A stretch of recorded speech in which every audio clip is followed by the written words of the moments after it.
आत्मा न जन्म लेती है और न मरती है। आप लोगों का परिचय किससे है, शरीर से या आत्मा से? आप कौन हैं? अच्छा बताओ, आज से 100 साल पहले आप थे? हाँ या ना? हाँ थे।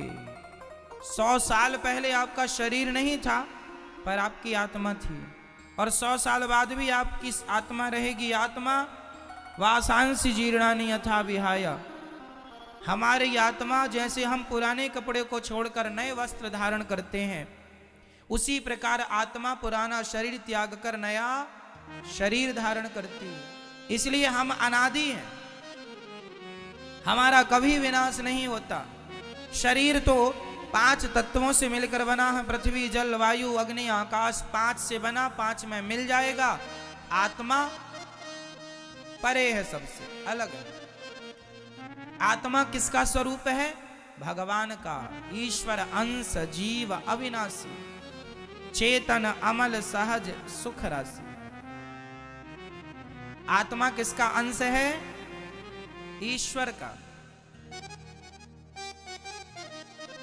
इसलिए आत्मा ईश्वर का अंश है, तो उसे हर व्यक्ति में भगवान का ही दर्शन करना चाहिए,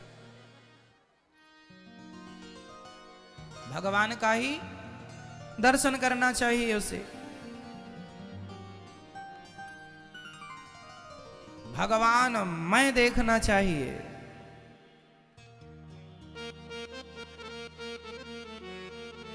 हम सब ना मरने वाले लोग हैं, पर संसार के व्यवहार में मरना पड़ता है। कौन मरता है? शरीर 5 से बना, 5 में चला गया।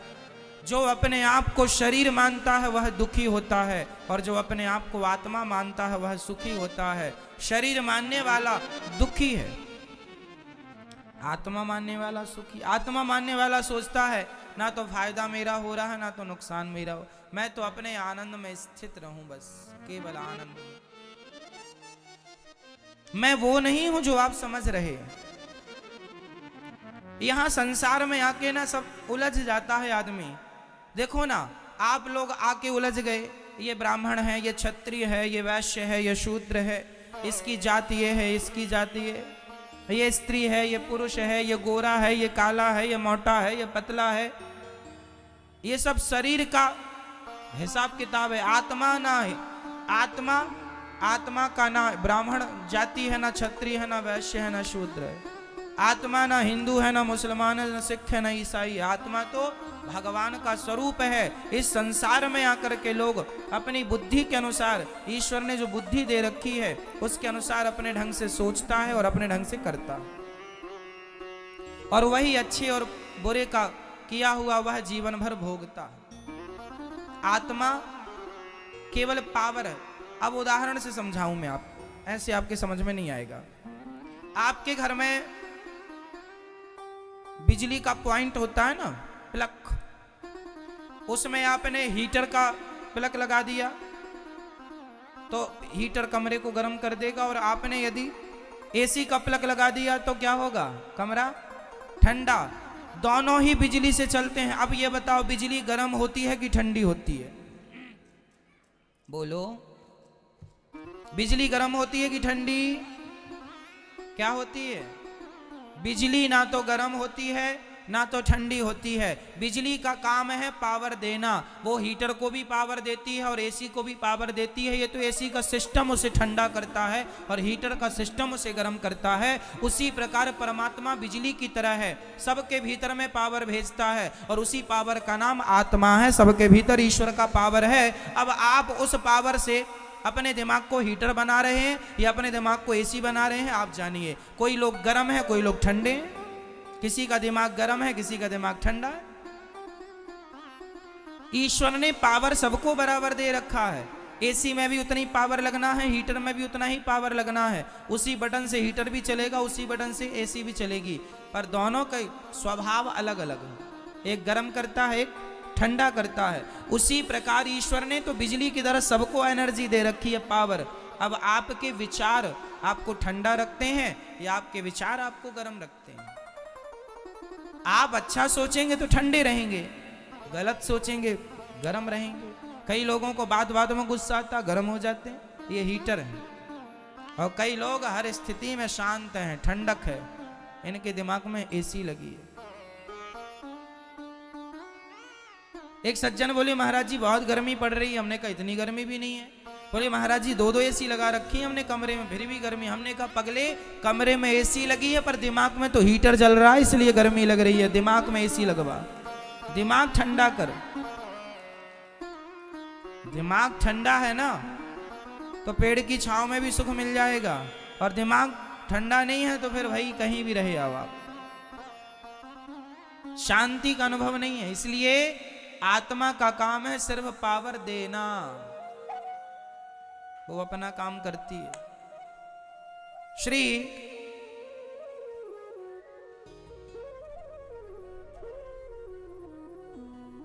भरत जी के ज्ञान से रघुगण चरणों में गिर पड़े। महाराज एक सवाल और है। हाँ हाँ बताओ, हम जो पाप और पुण्य करते हैं वह कौन भोगता है? बताओ, हम लोग जो पाप या पुण्य करते हैं उसे कौन भोगता है? शरीर या आत्मा या स्थूल या सूक्ष्म? कौन? आपके किए पाप कौन भोगेगा? आप भोगेंगे? बोलो हाँ या ना।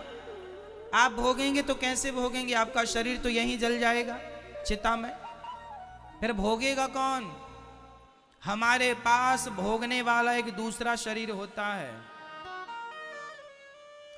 जैसे हमारे मोबाइल में, हमारे लैपटॉप में, हमारे कंप्यूटर में सारी चीजों को रखने का, डेटा रखने का एक जरा सी मेमोरी होती है। क्यों?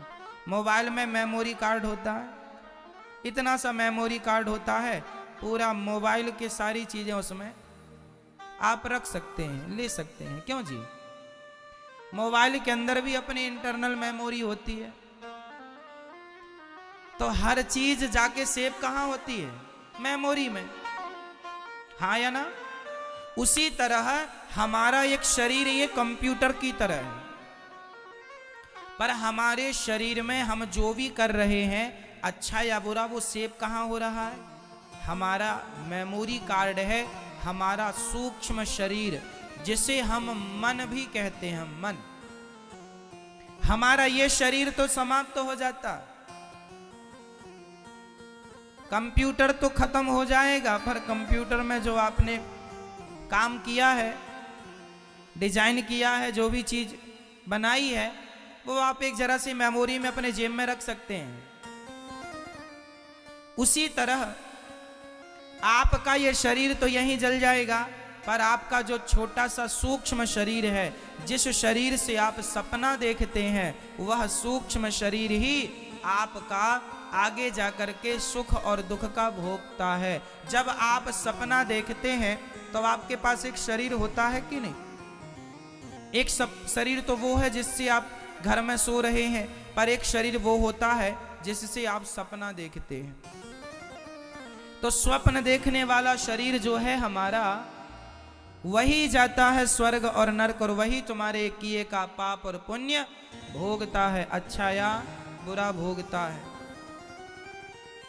इसलिए हम कहते हैं अच्छा ही अच्छा करना, ठीक है।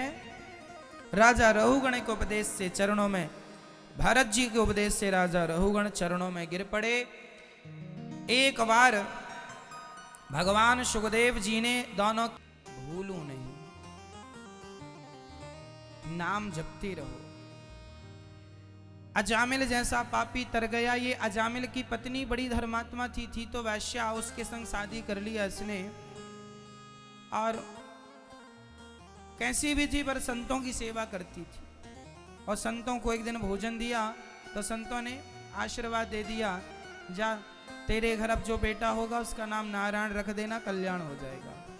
संतों को जब आप कुछ भी देते हैं, अर्थात जीवन में कोई एक पुण्य धोखे से हो जाए, तो वह एक पुण्य ही आपको भव सागर से पार लगाने का कारण बन जाता है। इसलिए पुण्य करते रहो। कई बार आप लोगों ने देखा होगा कि आप मरते मरते बच गए, एक्सीडेंट होते होते बच गया, बीमारी से बिल्कुल बाल बाल बच गए। क्यों बच गए? कारण जानते हैं कि आपने जीवन में कोई पुण्य किया होगा, कभी वही पुण्य आपकी रक्षा करता है। पुण्य ही आड़े आकर हमारी रक्षा करता है। इसलिए पुण्य ही, धर्म ही रक्षा करता। धर्मो रक्षति रक्षिता। जब हम धर्म की रक्षा करते हैं तो धर्म भी हमारी रक्षा करता है। श्री भागवत जी में सुखदेव भगवान राजा परीक्षित से कहते हैं, राजन सुनो, एक बार इंद्र ने अपने गुरुजी का अपमान कर दिया, जिसके कारण गुरुजी नाराज होके चले गए। नाम इंद्र के गुरु का नाम क्या था? क्या नाम था? बृहस्पति। बृहस्पति बार आता है ना, वो इंद्र के गुरुजी का बार है, बृहस्पति जी महाराज। बृहस्पति जी नाराज होकर चले गए। अच्छा, मैं आपको बता दूं, जीवन में कभी भी गुरुजनों का अपमान ना करना, उनका आदर करना, सम्मान करना। गुरु जी का अपमान बिल्कुल ना हो। एक श्रद्धा होनी चाहिए गुरु चरणों में। इंद्र ने अपमान कर दिया, गुरु जी आए, वो बैठे ही रहे, खड़े होकर उनका अभिवादन नहीं किया, नृत्य ही देखते रहे स्त्रियों का। गुरु जी बोले, अब मेरा चेला को मेरी जरूरत नहीं है, चले गए। इंद्र ने, राक्षसों को पता चला गुरु की कृपा हट गई है, तुरंत आक्रमण कर दिया और इंद्र पर कब्जा कर लिया, इंद्रासन पर। इंद्र मारे मारे फिर गए। इंद्र ब्रह्मा जी के पास गए। ब्रह्मा जी ने डांट लगाई, क्या जरूरत थी गुरु जी का अपमान करने की? बड़े होशियार बन रहे थे, भोगो, क्षमा करो महाराज, अपराध हो गया। तब बहुत ढूंढा, बृहस्पति जी मिले नहीं। तब इंद्र ने विश्वरूप को, अपना विश्वरूप नाम के एक ऋषि थे, उनको गुरु बनाया और उनसे नारायण कवच की दीक्षा ली। आप लोग भी नारायण कवच का पाठ किया करो। यहां वृंदावन में नारायण कवच, पुस्तकों की दुकान में नारायण कवच मिल जाता है। जरा सी पुस्तक होती है नारायण कवच की, 5-10 रुपए की आ जाती है। उस नारायण कवच का पाठ किया करो। जो नारायण कवच का नित्य पाठ करता है, भगवान ही उसकी रक्षा करते हैं। बच्चों को भी पढ़ाया करो, याद कराओ। ओम हरिर्विदध्यान मम सर्वरक्षां न्यस्तांग्रिपद्मः पदगेन्द्र पृष्ठे दरारि चर्मः सिगदे सुचाप पाषाणदधानोऽष्टगुणोऽष्टबाहुः जले सुमां रक्षतु मत्स्यमूर्तिर्यादो गणेभ्यो वरुणस्य पासात् स्थले सुमाया वटुवामनोऽव्यात् त्रिविक्रमः खेवतु विश्वरूपः दुर्गे स्वटव्याजिमुखादिषु प्रभु पाया नृसिंहो सुरयूथ पारि विमुञ्चतो यस्य महाट्यहासं दिशो विने दुर्न्यपतंश्च गर्भाः रक्षत्वसौ माध्वनियज्ञकल्पः स्वदनष्टयोनीतधरो वराः रामोद्रिकूटे स्वथ विप्रवासे सलक्ष्मणोऽद्यात् भरताग्रजोऽस्मान्। ऐसे नारायण कवच में भगवान के 24 अवतार का नाम आता है। कल की ही कले काल मलात प्रपातो, है ना। ऐसे भगवान का 24 अवतार की चर्चा आती है। भगवान के 24 अवतार से भक्त प्रार्थना करता है कि हे नरसिंह भगवान मेरी रक्षा करो, हे राम जी मेरी रक्षा करो, हे श्याम सुंदर मेरी रक्षा करो। भगवान के 24 अवतार इस नारायण कवच में आते हैं। 24 अवतार भगवान के भक्त की रक्षा। भगवान 24 रूप क्यों बनाते हैं? ताकि मैं अपने भक्तों की रक्षा 24 रूपों में कर सकूं, 24 दिशाओं से कर सकूं। दिशाएं, हर दिशा से। दिशाएं तो कितनी दिशाएं होती हैं? दिशाएं तो 10 होती हैं, है ना। कितनी दिशाएं होती हैं आपको पता है? 4 तो मैन है, उत्तर पश्चिम उत्तर दक्षिण पूर्व पश्चिम, इनके कोना भी दिशाओं में आते हैं। 4 का कोना 4 ही हुआ। ऊपर जैसे ईशान कोण कहते हैं, पूरब और उत्तर के कोने को ईशान, दक्षिण पश्चिम के कोने को आग्नेय, है ना। ऐसे चारों कोने 4 वो, और एक ऊपर अंतरिक्ष और एक नीचे, ये 10 दिशाएं। तो प्रभु 24 अवतारों से 10 दिशाओं से हमारी रक्षा करते हैं। इसलिए नारायण कवच का पाठ करना चाहिए। ऊपर नीचे आगे पीछे दाएं बाएं सब तरफ से नारायण कवच का पाठ सुना। इंद्र बलवान हो गए और राक्षसों पर उन्होंने प्रहार किया, सारे भाग गए। इंद्र ने अपने गुरु जी से यज्ञ कराया, विश्वरूप ने आहुतियां दी, तो गुरु जी का सिर काट दिया इंद्र ने, क्योंकि विश्वरूप जी ने राक्षसों को आहुति दे दी। इंद्र को बड़ा बुरा लगा, गुरु जी का सिर काट दिया। गुरु हत्या लगी, ब्रह्म हत्या लगी इंद्र के शरीर में। बाद में वह हत्या 4 लोगों में इंद्र ने बांटी, स्त्री को, वृक्ष को, जल को और पृथ्वी को दिया। 4 लोग लेकर चले गए, इंद्र उस हत्या से निवृत्त हो गए। इन्हीं विश्वरूप के पिता त्वष्टा ऋषि ने यज्ञ किया, वृत्तासुर को प्रकट किया और इंद्र का वृत्तासुर से घमासान युद्ध हुआ। वृत्तासुर ने जो भगवान की स्तुति की है वो बड़ा उच्च कोटि का भक्ति पक्ष है।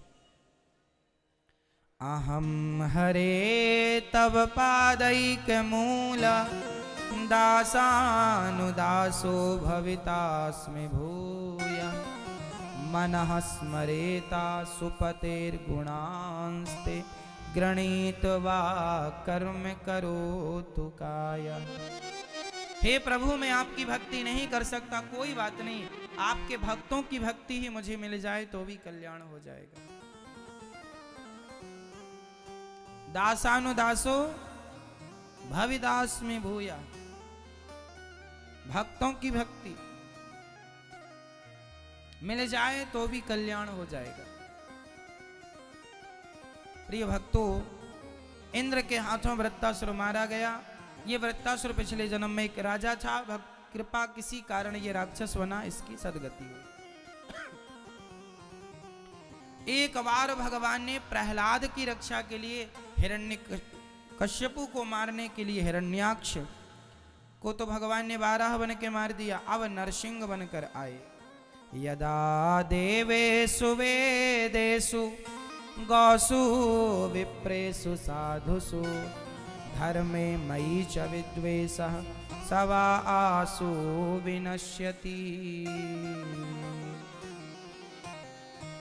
प्रहलाद जी बहुत छोटी सी उम्र थी उनकी, उनके पिता ही उनके दुश्मन बन गए थे। और प्रहलाद जी से पूछा हिरण्यकश्यपु ने, तेरा भगवान कहाँ है? बड़ा भगवान भगवान जपता। प्रहलाद जी ने कहा सब जगह। हिरण्यकश्यपु की बहन का नाम था होलिका, वो लेकर बैठ गई, आग जलाकर बैठ गई, पर प्रहलाद जी आग में भी नहीं जले। सच्ची बताएं मेरी माँ, जो भगवान का हो जाता है फिर वो भगवान ही सब प्रकार से रक्षा करते हैं। वो खाई में गिराया गया, आग में जलाया गया, जहर दिया गया, हाथी के पांव के नीचे दबाया गया, सारे प्रयास बेकार हो गए, क्योंकि मारने वाला हिरण्यकश्यपु था पर बचाने वाले तो भगवान थे ना। तुम कितना भी प्रयास कर लो तब तक कुछ नहीं होगा जब तक भगवान नहीं चाहेंगे। इसलिए मोहे तो भरोसो इन चरणन केरो, इसलिए मुझे तो इनका भरोसा है। जमाना कुछ भी कहे कुछ भी करे पर भरोसा भगवान का 100% भरोसा। मार कौन सकता है यदि ये बचाएं, और बचा कौन सकता है यदि ये मारे? मारने वाला है भगवान, बचाने वाला है भगवान। बाल नवा का होता उसका, बाल नवा का होता उसका, जिसका रक्षक दया निधान। मारने वाला है भगवान, बचाने वाला है भगवान। जल थल अग्नि आकाश गगन में केवल इसकी सत्ता, इसकी मर्जी के बिना यहाँ हिल न सके एक पत्ता। ये भगवान है, इन्हें कौन मारेगा आपको? कौन आपका बिगाड़ सकता है? ना जी, भगवान के भक्तों का कोई कुछ नहीं बिगाड़ सकता, उनके रक्षक तो भगवान ही हैं। क्या बिगाड़ लिया दुशासन ने द्रौपदी का, और क्या बिगाड़ लिया दुर्योधन ने अर्जुन का? क्या बिगाड़ लिया? क्या बिगाड़ लिया कर्ण ने अर्जुन का? क्या बिगाड़ लिया पितामह ने अर्जुन का? क्योंकि रक्षक भगवान थे। क्या बिगाड़ लिया विभीषण का रावण ने? क्योंकि रक्षक भगवान थे। और क्या बिगाड़ लिया बाली ने सुग्रीव का? क्योंकि रक्षक, जब रक्षक भगवान हो तो बाली क्या बिगाड़े, और रावण क्या बिगाड़े, और दुर्योधन क्या बिगाड़े, और दुशासन क्या बिगाड़े? अरे जमाने के दुष्ट दुश्मन लोग कितने भी पावरफुल क्यों ना हो, पर भक्त का बाल भी बांका नहीं कर सकता। इसलिए क्या बिगाड़ लिया हिरण्याक्ष ने, हिरण्यकश्यपु ने प्रहलाद जी का? क्योंकि भरोसा, मोहे तो भरोसो इन चरणन केरो, मोहे तो भरोसा इन चरणन में है। भगवान के चरणन में ही भरोसा है, हमें और कहीं भरोसा, और हमें ज्यादा यहां वहां भरोसा बनाना भी नहीं है। आप लोग रहते होंगे भरोसे नेताओं के, आप लोग रहते होंगे भरोसे जमाने के। ना जी, किसी के भरोसे ना रहा करो, भरोसा केवल भगवान का। हमें किसी के आश्रित नहीं है। हम समर्पण दुनिया के सामने नहीं करेंगे, हम समर्पण केवल भगवान के आगे। अच्छा एक बात बताएं, समर्पण कितनी बार होता है? समर्पण कितनी बार होता है? 1 बार, 2 बार, 3 बार, 4 बार? बोलो, समर्पण कितनी बार होता है जिंदगी में? 1 बार। एक स्त्री अपना समर्पण किसके आगे करती है? पति के आगे। फिर वही स्त्री क्या दूसरे पुरुष के आगे अपना समर्पण करेगी तो वह पतिव्रता नहीं कहलाई जाएगी। पतिव्रता नारी तो वही है जो एक बार, फर्स्ट एंड लास्ट, अर्थात मैं आपकी ही हूं, पति की बन के रहेगी सारी चीज। जब तक जिएगी वो किसकी बन के रहेगी? पति की। पति के सामने समर्पण किया है, अब किसी पुरुष के आगे समर्पण कर नहीं सकती। उसी प्रकार हमने समर्पण अपने श्रीमन नारायण के आगे कर दिया, अपने कृष्ण के सामने कर दिया, अपने राम के आगे कर दिया। अब मैं आपका हूं, अब मैं और किसी का हो नहीं सकता, मैं आपका हूं बस। एक पत्नी एक पुरुष की हो सकती है, दूसरे की नहीं हो सकती। यदि होगी तो फिर वो महिला चरित्रहीन कहलाएगी। क्यों जी? फिर वो खोटी महिला कहलाएगी। उसी प्रकार यदि एक भक्त भगवान के आगे समर्पण करके भी कहीं और समर्पण करे तो फिर वो खोटा भक्त कहलाएगा, या खोटा भक्त है। एक समर्पण, एक भरोसे, एक बल, एक आस विश्वास, एक राम घनश्याम हित चातक तुलसी। बोलो जय श्रीमन नारायण, बोलो श्रीमन नारायण चरणों मीन्स हे श्रीमन नारायण, हम आपके चरणों की शरणम। शरणम मतलब हे श्रीमन नारायण, हम आपके चरणों की शरण प्रपद्ये, शरण ग्रहण करते हैं। श्रीमते नारायणाय नमः, हमें स्वीकार कीजिए, हम आपकी शरण में हैं। श्रीमन नारायण चरणौ शरणम प्रपद्ये, श्रीमते नारायणाय नमः। इसका अर्थ हुआ हे श्रीमन, चला जाएगा कौड़ी के बदले। सारे बच्चे समझ गए और सब भजन करने लगे। हिरण्यकश्यपु आ गया, सब कीर्तनमय माहौल था। श्रीमन नारायण जप रहे सब लोग, तभी आ गए। क्यों जी, किसका नाम जप रहे हो? प्रहलाद जी ने कहा भगवान का। कहाँ है तेरा भगवान? सब जगह है। क्या इस खंबे पे तेरा भगवान है? हाँ जी है। तो खंबे पे है तो दिखता क्यों नहीं? प्रहलाद जी ने कहा सब जगह है, दिखते नहीं है। हमें तो दिख रहे हैं, आपको नहीं दिख रहे हैं, तो क्या हुआ? एक बात बताओ, अखबार में क्या लिखा है ये किसे दिखेगा? जो पढ़ा लिखा उसी को। अब जो अंगूठा छाप कुछ नहीं है, वो अखबार लिए बैठा है, पर दिख कुछ नहीं रहा उसको। क्यों नहीं दिख रहा? क्योंकि वो अंगूठा छाप है। सही है। अखबार में कुछ लिखा है, किसे दिखता है? जोर से। पढ़े लिखे को, अनपढ़ को कुछ। अब अनपढ़ को दिखता, अनपढ़ को भी सब दिख रहा है, पर वो पढ़ नहीं पा रहा है। अखबार में लिखा सब कुछ है, पर अखबार को वही पढ़ रहा है जो पढ़ा लिखा है। जो अनपढ़ है उसके आगे भी वही लिखा है, पर वो पढ़ नहीं पा रहा। उसी प्रकार भगवान तो सब जगह लिखा हुआ है। जो भक्ति का पाठ पढ़ता है उसे तो दिख जाता है, जो अनपढ़ है वो कहां से देखेगा? लोग कहते हैं भगवान नहीं दिखता, तुम अनपढ़ हो, नहीं दिखता। हम क्या करें? तुम भक्ति का पहाड़ा क्यों नहीं पढ़ते? भक्ति का पाठ पढ़े बिना हिंदी पढ़ने के लिए हिंदी का पहाड़ा पढ़ना पड़ेगा, इंग्लिश पढ़ने के लिए इंग्लिश का पहाड़ा पढ़ना पड़ेगा, चाइनीज सीखने के लिए चाइना का पहाड़ा पढ़ना पड़ेगा। क्यों जी? वहां की अपनी भाषा लैंग्वेज रटनी पड़ेगी, पढ़नी पड़ेगी। समझ? बिना हमसे तमिल नहीं आती, मलयालम नहीं आती, उर्दू नहीं आती, मराठी नहीं आती, नहीं आती जी। हमने पढ़ा नहीं इसलिए नहीं आती। मराठी लोग पढ़ लेते हैं मराठी, गुजराती लोग गुजराती पढ़ लेते हैं, पंजाबी लोग पंजाबी भाषा पढ़ लेते हैं। हमसे नहीं आती। क्यों नहीं आती? हमने पढ़ा नहीं है। उसी प्रकार भगवान भी कण कण में लिखा हुआ है। तो मैं एक सज्जन बोले हमें भगवान नजर नहीं आ रहे हैं महाराज जी। उर्दू में क्या लिखा समझ में आता? तमिल में क्या लिखा समझ में आता? चाइनीज भाषा में क्या लिखा नहीं समझ में आ रहा है, जबकि लिखा सब कुछ है। उसी प्रकार परमात्मा कण कण में लिखा है, समझ में इसलिए नहीं आ रहा है क्योंकि तुमने कभी भक्ति का पहाड़ा पढ़ा ही नहीं। भक्ति का पाठ पढ़ोगे तो परमात्मा भी समझ में आएगा। हिरण्यकशिपु ने कहा इस खंबे पर है, हाँ जी है। और जो प्रहार किया खंबा टूट गया, नरसिंह भगवान प्रकट हो गए, हिरण्यकशिपु को उठाया, गोद पर लिटाया। हिरण्यकशिपु बोला तुम कौन हो? मैं तेरी मृत्यु। बोला मैं नहीं मरूंगा। भगवान बोले क्यों नहीं मरेगा? ना दिन के मरूं ना रात्रि को मरूं। भगवान बोले ना दिन है ना रात्रि है, संध्या है, अब तो मरेगा, शाम है। बोले अभी भी नहीं मरूंगा। क्यों नहीं मरेगा? बोले ब्रह्मा के बनाए किसी आदमी से नहीं मरूं। भगवान ने कहा पागल, ब्रह्मा हमें नहीं बनाता, हम ब्रह्मा को बनाते हैं। बोला ना अस्त्र से मरूं ना शस्त्र से, ना किसी से। भगवान बोले ये नाखून मैंने फैशन में नहीं बढ़ाए तुझे मारने के लिए बढ़ाए, ये ना अस्त्र है ना शस्त्र है।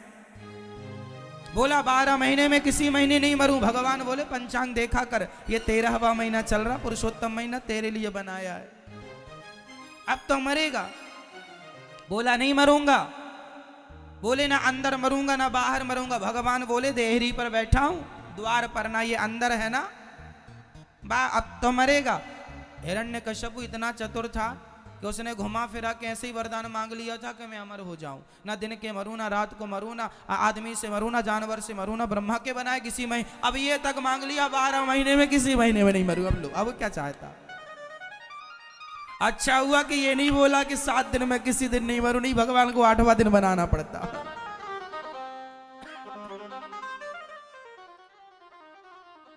कितना भी चतुर हो पर मौत छोड़ती नहीं है। भगवान ने छाती विदीर्ण कर दिया, अतड़ियों को निकाल कर गले की माला बनाई।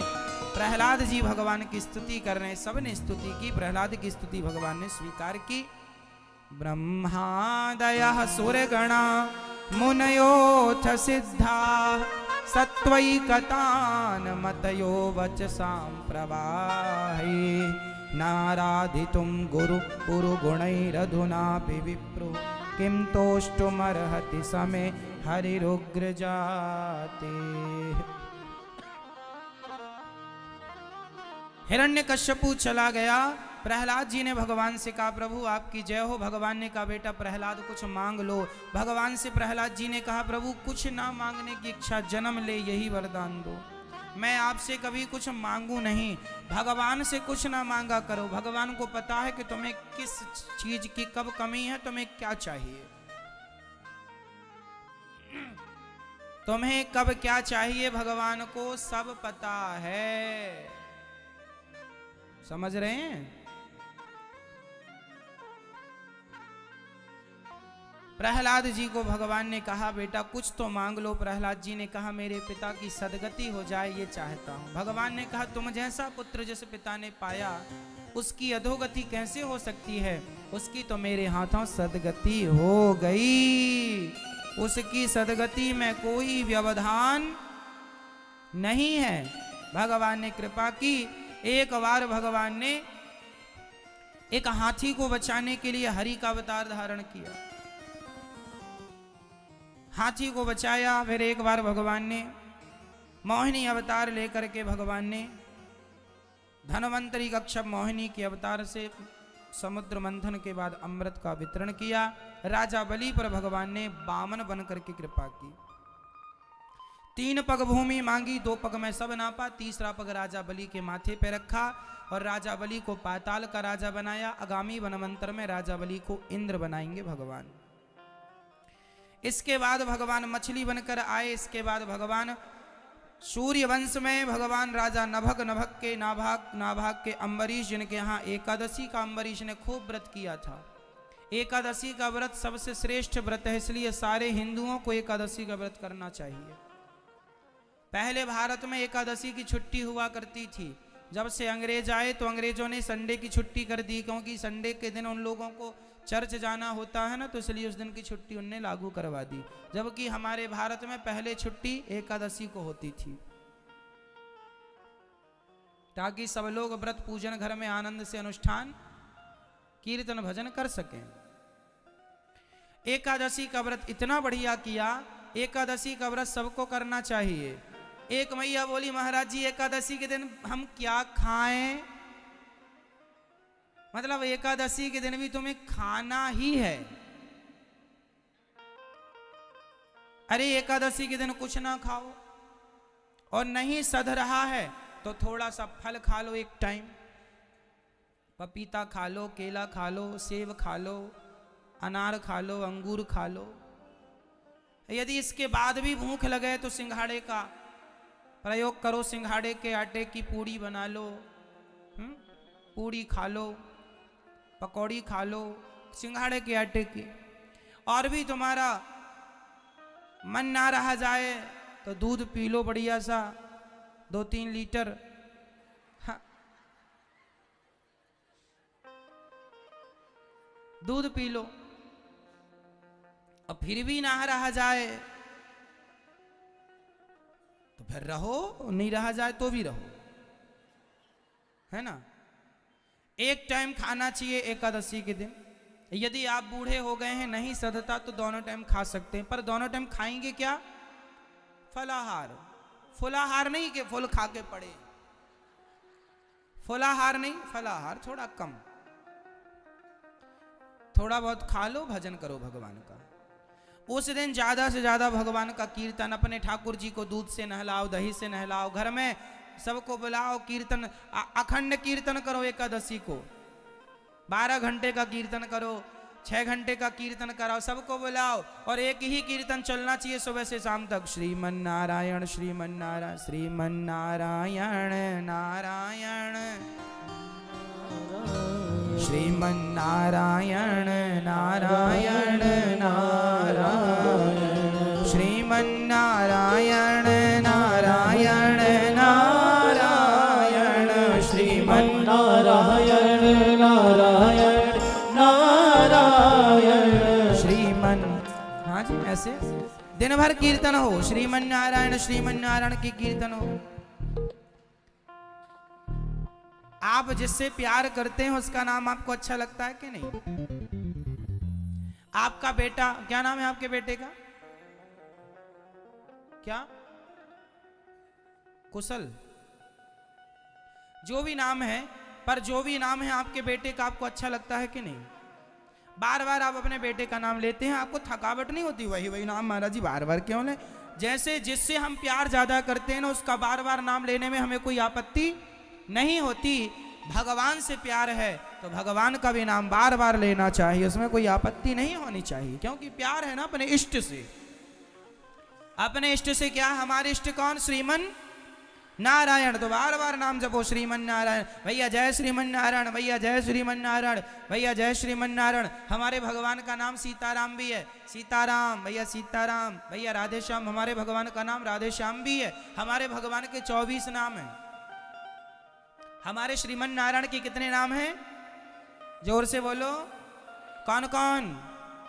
उनका नाम है राम, उनका नाम है कृष्ण, उनका नाम गोविंद, गोपाल, माधव, मदन, मुरारी, उनका नाम है तिरुपति बालाजी, रंगनाथ जी, द्वारिकाधीश जी, विठलनाथ जी, बांके बिहारी जी, राधा रमण जी, राधा वल्लभ जी, जगन्नाथ जी।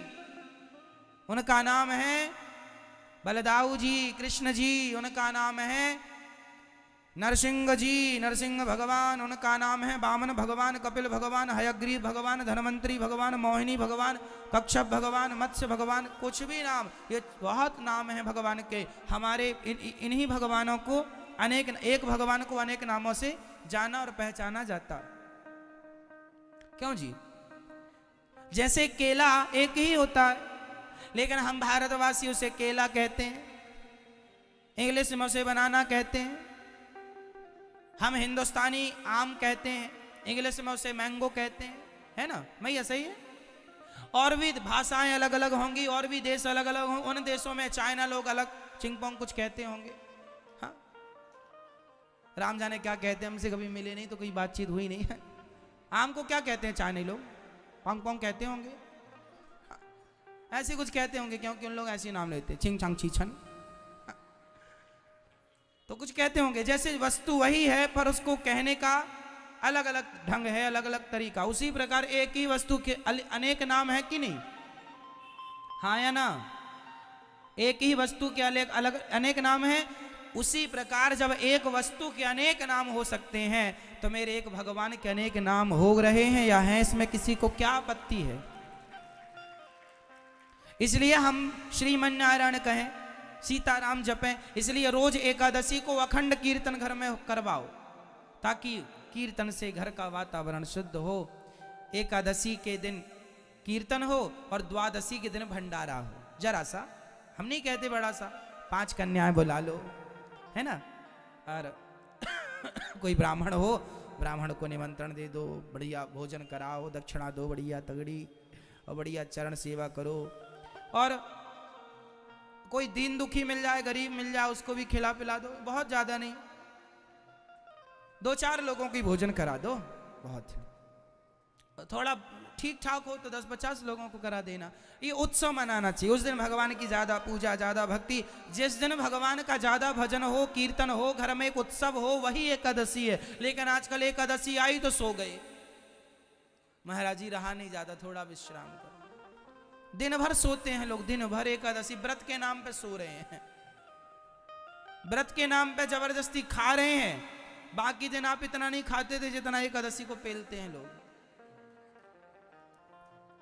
और खर्चा कराते हैं व्रत के नाम पे। एक रबड़ी खाओ, ये करो, वो करो। नहीं जी, कम खाओ, थोड़ा पेट को भी आराम मिले।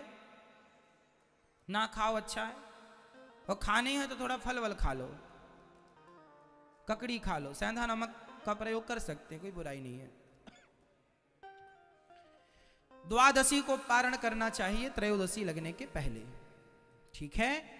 और द्वादशी को चावल जरूर खाना चाहिए। एकादशी के व्रत का नियम है, एकादशी को चावल नहीं खाना चाहिए, पर द्वादशी को चावल खा के ही व्रत पूरा करना चाहिए। चावल जरूर खाना चाहिए द्वादशी को।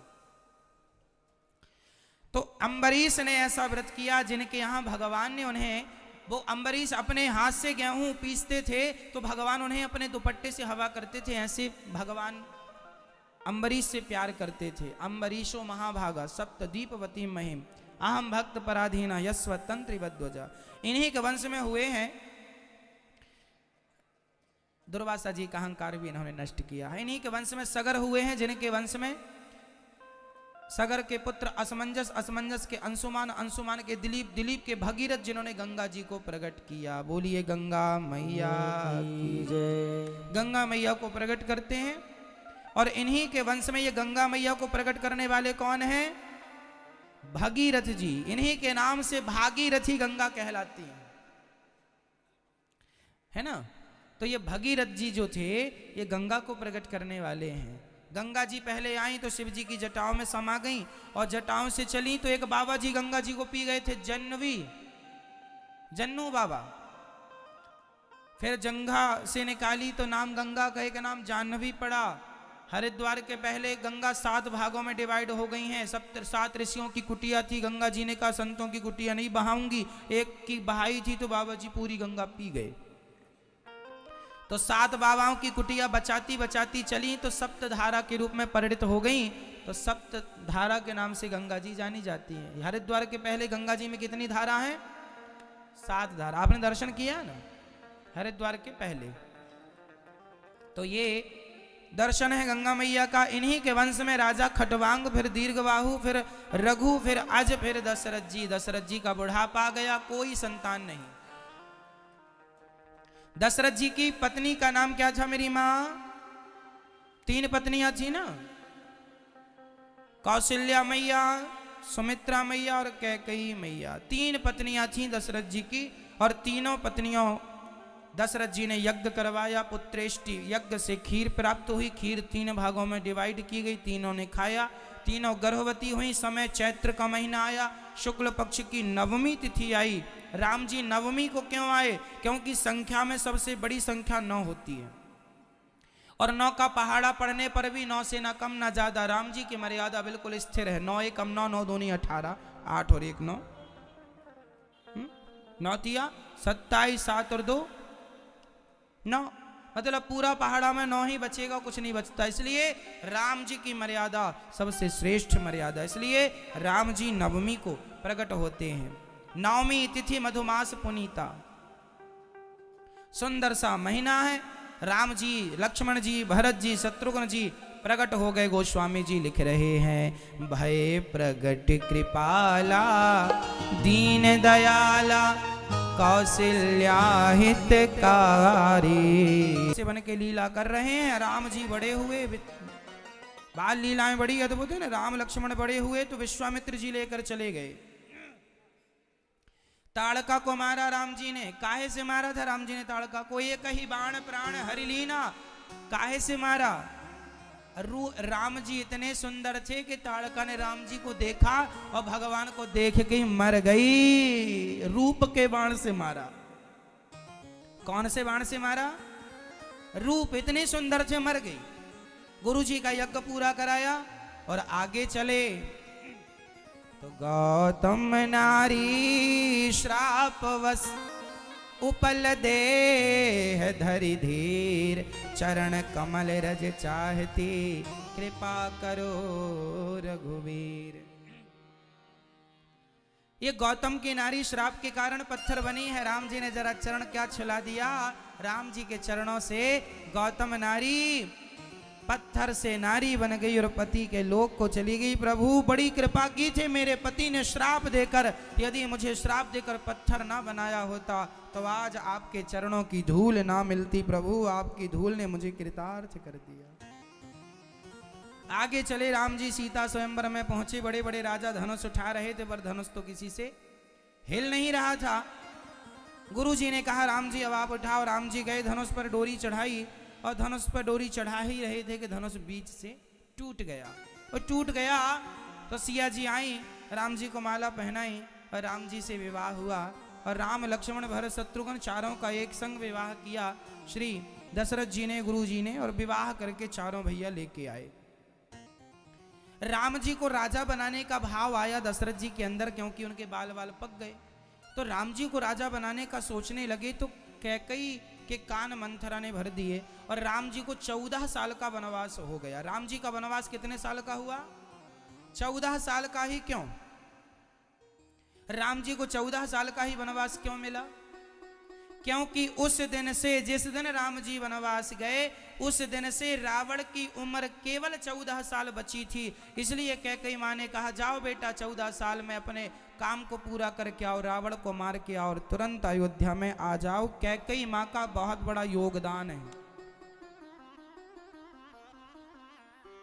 लोग कहते हैं कैकेयी बुरी है। मैं मुझे तो नहीं लगता कि कैकेयी मां कहीं से कहीं बुरी है। ठीक है, रामानंद सागर जी ने जो रामायण बनाई है ना, इस रामायण में जिस महिला ने कैकेयी का अभिनय किया है, उस महिला को जब रामानंद सागर जी ने कहा कि तुम कैकेयी बनोगी या कैकेयी बन जाओ, उनने मना किया, ना मैं कैकेयी का रोल नहीं कर सकती, कैकेयी की भूमिका नहीं निभा सकती, ये अभिनय सबसे गड़बड़ है, लोग मुझे बहुत गालियां देंगे। रामानंद सागर जी ने समझाया कि केवल कैकेयी ना होती तो पूरी रामायण लिखी ही ना जाती। अरे रामायण जैसा महाग्रंथ यदि आपके और मेरे हाथों में है और आज सारे लोग राम नाम जपते हैं, तो केवल कैकेयी मां के कारण कैकेयी ने वनवास ना भेजा होता तो राम जी को कौन जानता, कौन पहचानता, कौन रामायण पढ़ता। तो राम जी को, राम को भगवान के रूप में स्थापित करने वाली माता कैकेयी है। राम जी तो भगवान ऑलरेडी थे, पर उनकी महिमा का विस्तार कैकेयी के द्वारा हुआ। इसलिए रामायण में सबसे अहम भूमिका किसी की है तो माता कैकेयी की है।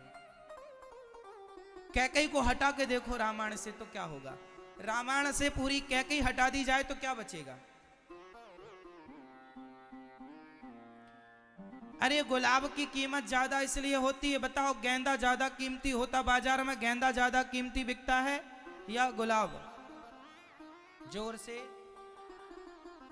गेंदा महंगा होता है कि गुलाब? क्यों क्यों क्यों में दोनों फूल हैं तो फिर काहे महंगा है? क्योंकि गुलाब में कोई कांटा नहीं होता, गुलाब के पेड़ पर कोई कांटा नहीं होता, जबकि गेंदे पर कोई कांटा नहीं होता। क्यों जी? गेंदे के पेड़ पर कोई कांटा नहीं होता, जबकि गुलाब के अंदर, गुलाब के पेड़ पर कांटे कांटों के बीच में होता है। अरे जो मुसीबत से मिलता है उसी की कीमत ज्यादा होती है, जो आसानी से मिल जाए उसकी कीमत कहाँ है। कांटों के बीच में जो खिले वो गुलाब है, उसकी कीमत ज्यादा है। इसलिए प्यार का इजहार गेंदे से नहीं गुलाब से किया जाता है, क्योंकि वो कांटों में रहता है। इसलिए राम जी के जीवन में कांटे ना आते, 14 साल का कांटा ना होता, 14 साल का दुख ना होता, तो राम जी की जय जयकार आज घर घर ना हो रही होती। उस दुख में भी राम जी ने अपना संयम, अपना धैर्य नहीं खोया। ये रामचरितमानस है। इसलिए रामचरितमानस में सबसे अहम भूमिका किसकी है? माता कैकेयी की। कैकेयी मां जानती थी कि राम को वनवास भेजूंगी। कैकेयी मां बहुत प्यार करती थी राम जी से, बहुत प्यार करती थी, लेकिन कैकेयी ने वनवास क्यों भेजा? इसलिए भेजा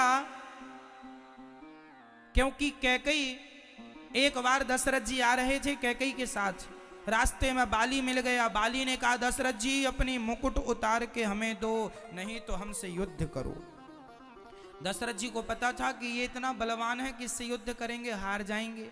इसलिए दशरथ जी ने अपनी मुकुट, राज मुकुट चुपचाप उतार के बाली के चरणों में रख दी। और मुकुट उतार के रखने का अर्थ यह होता था कि एक राजा ने अपनी हार स्वीकार कर ली। ये बात केवल कैकेयी को पता थी। और दशरथ जी ने नकली मुकुट बनवा के पहन लिया, ये बात केवल कैकेयी को पता थी, किसी को नहीं। और जब राम को राजा बनाने लगे तो कैकेयी माने का क्यों जी, आप राम को नकली मुकुट पहनाओगे ना, राम जाओ वनवास, पहले बाली को मारो और अपने असली राज मुकुट को लेकर आओ। तुम असली पहनो बेटा, और नकली पहनानी है तो मेरे बेटे भरत के ऊपर रख दो। असली राजा तो राम ही रहेंगे, मेरा बेटा भरत को भले नकली बना दो। कैकेयी मां जानती थी कि बाली बहुत बलवान है, दशरथ जी भी उससे दूर रहा करते थे। इसलिए राम जी ने बाली को मारा और अपने मुकुट को लेकर के, और राम जी राजा बने। 14 साल का वनवास इसलिए क्योंकि राम जी जब छोटे से थे तो एक बार राम जी ने मां की आंखें मूंद ली ऐसे पीछे से आके। तो राम जी बोले मां, कैकेयी बोली मां बेटा राम मैं जान गई तुम राम हो, मेरी आंखें क्यों तुमने बंद की? राम जी बोले मां मैं आंखें तब खोलूंगा जब मुझे एक वचन दोगी। क्या वचन चाहते हो? तुम मुझे वनवास भेज देना तब जब मुझे पिताजी राजा बनाए। कैकेयी मां रो पड़ी, बेहोश हो गई। राम मैं तुम्हें वनवास क्यों भेजूंगी, तुम्हारा अपराध क्या है? राम जी बोले ना मां, वनवास भेजोगी तब मेरा इस धरती में अवतार लेना सफल होगा। रावण को मारना है, दुष्टों को मारना है, भक्तों को दर्शन देना है, पर मां तुम मुझे वनवास भेजोगी तुम्हें बड़ा अपमान सहना पड़ेगा। कैकेयी मां बोली राम, यदि तेरे जय जयकार यदि मेरे अपमान से होती है तो मैं अपना अपमान करा के तेरी जय जयकार कराऊंगी। राम जा तू वनवास, लेकिन याद रखना 14 साल से एक दिन एक्स्ट्रा ना हो। रावण कब मरेगा? 14 साल बाद, आज से। जिस दिन राम जी वनवास गए उससे ठीक 14 साल बाद रावण की मौत थी। इसलिए राम जी को कहा रावण को मारना तुरंत वापस। इसलिए कैकेयी मां ने 14 साल का वनवास भेजा। राम जी को वनवास दिया ना 14 साल का। राम जी चले हैं, सारी प्रजा राम जी से कितना प्यार करती है। राम जी जिस रथ पर बैठकर जाने लगे ना, वो प्रजा आहा, सारे लोग रोने लगे। रथ को 3 तरफ से, आगे तरफ से नहीं, आगे तो रथ में घोड़े थे, 3 तरफ से रथ को पकड़ लिया और 20-25 लोगों ने रथ को पकड़ा। जिनने रथ को पकड़ा उनको औरों ने पकड़ा, उनको औरों ने पकड़ा, पूरी प्रजा घिसटने लगी रथ के संग,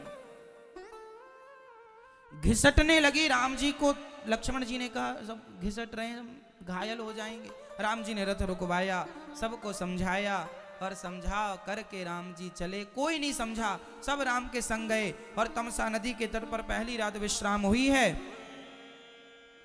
सब सो गए, राम जी ने सबको सोता हुआ छोड़ दिया। लक्ष्मण जी बोले भगवान आज तो भाग्य से मैं जाग रहा था, कहीं मैं भी सो गया होता तो आप तो मुझे भी छोड़ देते। लक्ष्मण जी ने प्रतिज्ञा कर ली जब तक मैं आपकी सेवा में रहूंगा तब तक मैं सोऊंगा नहीं। 14 साल तक लक्ष्मण जी सोए नहीं, सोए नहीं लक्ष्मण जी। सबसे सेवक धर्म कठोरा, धन्य है लक्ष्मण जी जो सेवा करते रहे राम जी की। आगे चले हैं, केवट से भैया नाव मांगी राम जी ने। केवट ने नाव लाने से पहले कहा चरण धुलाइए, चरण धुलाइए। राम जी ने कहा धुला लेंगे भैया, पर देख समय कम है, जल्दी से पार लगा। केवट बोला बिना चरण धोए पार नहीं लगाऊंगा, आपके पिता की सौगंध खाता हूं। तो केवट बोले, राम जी बोले चल ले। अच्छा, कठौता में पानी लाया। केवट कितना चतुर है, कठौती में पानी नहीं लाया। कठौती में पानी लाता, वो जानता था कि इनके चरणों में कोई जादू है, पत्थर पर रख देते हैं तो महिला हो जाती है। मेरे कठौती पर रख दिया, कहीं महिला हो गई तो, इसलिए कठौता लाया कि बनेगा तो छोरा ही बनेगा, लड़का बनेगा ना, कठौता पुर लेंगे। कठौता, कठौती, कठौती से लड़की बनेगी और कठौता से लड़का बनेगा, तो कठौता लाया। पानी कठौता भरी ले आवा और घिस घिस के धोए जा रहा। राम जी बोले धीरे धीरे धुल। केवट बोला सरकार मेरे सिर पे हाथ क्यों नहीं रख लेते? आज पहली बार भगवान ने, सारे लोग भगवान के सहारे खड़े हैं पर आज भगवान रोने लगे। केवट बोला क्यों रो रहे हैं? राम जी बोले मुझे ये अहंकार था कि सब मेरे भरोसे खड़े हैं, पर आज मेरा यह अहंकार टूट गया कि आज राम जी जब सिर पे हाथ रखे केवट के, तो राम जी आज कहते हैं कि मैं भक्तों के भरोसे खड़ा हूं, मैं तो भक्तों के भरोसे खड़ा हूं। सोचो कि भक्त नहीं होंगे तो भगवान कहां होगा। इसलिए भगवान से ज्यादा महिमा भगवान के भक्तों की है। भगवान के, चलो रामायण से केवट को हटा दो, सबरी को हटा दो, जटायु को हटा दो, विभीषण को हटा दो, सुग्रीव जैसे सारे भक्तों को हटा दो, क्या रह जाएगा? रामायण खाली हो जाएगी पूरी। क्यों? रामायण से केवट का प्रसंग हटा दो, सबरी का, जटायु का, सुग्रीव का, विभीषण का, सब भक्तों को हटा दिया जाए तो राम जी अकेले क्या बचेंगे? अरे राम जी भगवान काहे से हैं, किन से हैं? भक्तों से हैं। इसलिए भगवान से अधिक महिमा भगवान के भक्तों की है, उन भक्तों की जिन्होंने भगवान की महिमा बढ़ाई है। अरे केवट ना होते तो राम जी की महिमा कैसे बढ़ती? जटायु ना होते तो राम जी की महिमा कैसे बढ़ती? सबरी ना होती तो जटायु राम जी की महिमा कैसे बढ़ती? विभीषण और ना होते, हनुमान जी ना होते तो कैसे, फिर हम कैसे क्या सुनते क्या सुनाते? कुछ होते ही नहीं सुनाने को। कथाएं भक्तों की तो सुनाई जाती हैं। ध्रुव जी भक्त ही तो थे, प्रहलाद जी भक्त ही तो थे, गोपियों की कथा भक्तों की कथा, भागवत और रामायण भक्तों की कथाओं से भरी हुई है। अरे पहले भक्त की कथा सुननी होती है, बाद में भगवान की एंट्री होती है। क्यों जी? इसलिए भगवान कहते हैं अहम भक्त पराधीना, मैं भक्तों के वश में हूं। भगवान नाचते हैं किनके आगे? गोपियों के आगे नाच रहे हैं। दुनिया को नचाने वाला ब्रह्म आज गोपियों के आगे नाच रहा है। क्यों? क्योंकि भगवान भक्तों के अधीन है। जो भक्त कहेंगे वो भगवान करेंगे। इसलिए भक्ति की बड़ी महिमा है, इसलिए भक्तों की सेवा करो। भगवान गए हैं चित्रकूट, वहां भरत जी मिलने आए और भरत जी को राम जी ने अपने खड़ाऊं चरण पादुका दी। लौट कर जाने का सवाल तो अब खड़ा नहीं होता, पिता की आज्ञा का उल्लंघन होगा। पंचवटी गए, वहां से एक रावण नाम का व्यक्ति माता सीता का हरण करके जा रहा था। तब माता सीता की रक्षा किसने की? जोर से बोलो। जटायु जात के पक्षी होकर उन्होंने नारी की रक्षा की। यदि पक्षी होकर उन्होंने नारी की रक्षा की तो हम इंसान होकर भला क्यों ना नारियों की रक्षा करें, क्यों ना माओ की सेवा करें। जटायु ने अपने प्राण गंवा दिए, इसलिए जटायु को चलकर राम के पास नहीं जाना पड़ा। जो सेवा करता है उसे चल के भगवान के पास नहीं जाना पड़ता, बल्कि भगवान स्वयं चलकर उसके पास आते हैं जो सेवा करता है। इसलिए सबसे बड़ी भक्ति है